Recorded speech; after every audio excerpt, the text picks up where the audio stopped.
The following video discusses the stages of screen printing, starting with preparing the screen.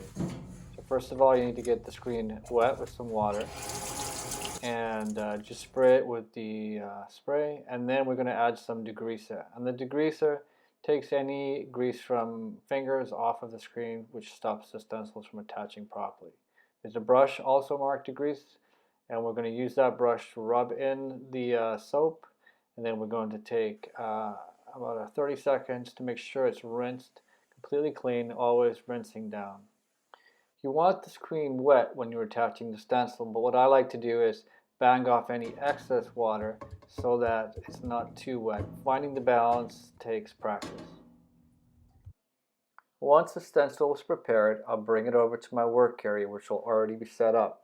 I've got my stencil, which will be matte side up, dull side up, plastic on the bottom. I've got a newspaper pushing the stencil up slightly, and I've got my roller, paper towels, and some extra water in a Windex bottle in case I need it. Then I will take my frame and put it down on top, flat side down, on the stencil material, the auto cut green. What will happen is it will just attach itself. You use your fingers to gently push and add a little bit of pressure, and then get the excess water off with some paper towel. It is water soluble, so you need to work quickly. That's why setup is important. Knowing what you're doing is important. I use the brayer roller to put a little pressure on the auto cut green material, just so that it sits a little nicer in the mesh. And one last check to make sure there's no water, and then I need to blow dry it so that it's 100% dry. You cannot tape it up before it's 100% dry. Next, onto the taping the screen, assuming you've dried it completely. You'll notice that the green material blocks the ink where everywhere else is full of mesh holes. So you need to completely tape up all the mesh holes right to the edge. Check it against the light, hold it up to your to the window or the overhead light. You need to 100% tape off everything but where you want to print. Now on to the printing stage. Before any ink is used, it's important to make sure that you separate the plastic from the auto cut green. Here I'm demonstrating on the simple blank piece of stencil material, but you'll have to do this while it's attached to the screen. Ink does not go through plastic, so make sure you remove that plastic from the auto cut green. Then I'm going to make sure that my screen is firmly attached in the clamps. Not too tight that you can't get it out quickly, but tight enough to hold it in place. Notice my setup. I always put the ink in the top left corner, and I always face the squeegee out from my work area so that once it's got ink attached, I'm not putting ink back into my working area. It's good to have the spatula and the paper towel ready to go. Make sure you also put the paper under the print carousel. Many people seem to forget putting the paper in, and then they're just printing on the board, which is not what you want to do. Before putting any ink on the screen, put a roll of tape to hold the screen up.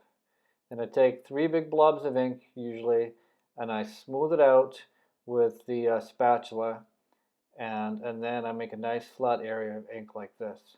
This is the ink I'm going to push across the screen into the stencil.